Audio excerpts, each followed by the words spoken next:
Will 2019 be the year of Linux?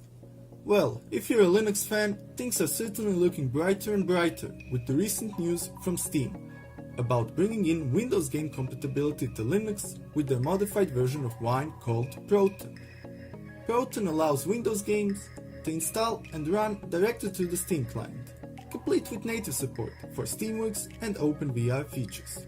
They also added Vulkan to improve compatibility and reduce performance impact. Now, if you have tried to run some distribution of Linux in the past, you may know the difficulties of not being able to run your favorite titles. Well, this is certainly big news for the Linux community, as this pushes Linux distributions closer to the casual user who may not have enough time to spend on forums investigating why his game won't run after an update. For all of you that are not familiar with Linux but are seeking a Windows alternative, let me break it down for you. Linux is actually a kernel. What is a kernel, you may ask? Well, it's the core of a computer's operating system. It has control over everything in the system, and it being open source is what makes a difference between a Linux distribution and another OS. Linux is mainly used to describe the whole OS, but the Linux community likes to call it GNU/Linux. So beware how you name it in a conversation, or you might get a lengthy response.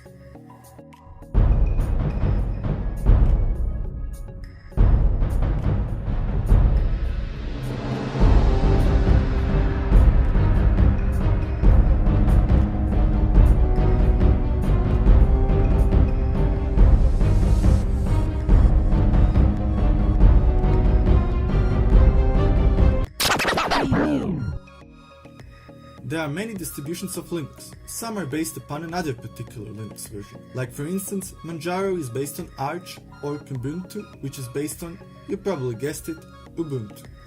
And some are independent, like MX Linux or Fedora. Arch is more for those that are seriously interested in Linux, so for newcomers, I wouldn't really recommend it. It just doesn't come with anything, and all the things you take for granted are not there. But that's okay. That's its thing. It is up to you to decide what you want to install on it. Other distributions are Windows-like, in that they come with pre-installed software to a varying degree depending on the distribution. If you really want something like Arch but with less fuss, take Manjaro. Most popular distributions and the most user-friendly are Ubuntu, Debian, Manjaro, Mint and Fedora.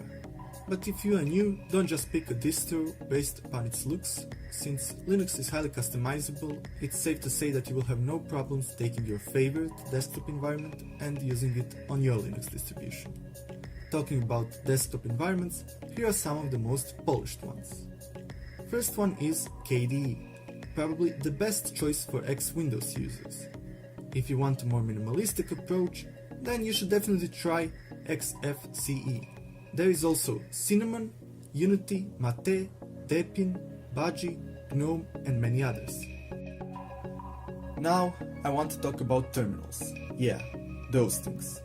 I'm more of a user-friendly graphics type of guy, and the good thing is you don't really need to use the terminal that much, as many Linux distributions have their own software stores, but if something isn't available in the store, the terminal is your friend, so do learn a command or two. Each distribution comes with its own terminal application, but you can customize everything. If you want to try out Linux, but you're not 100% sure, create a bootable USB stick, put your distribution of choice on it, and try it out without any problems. You can also make a dual boot, so your Linux and Windows are able to share the space, but do research it more carefully, sometimes problems can occur, especially if you want to delete the distro. And for the end, I have to mention some distributions have long-term support editions, which means the distribution at question is supported for years, while others may be of a rolling distribution type, where you will encounter small and frequent updates.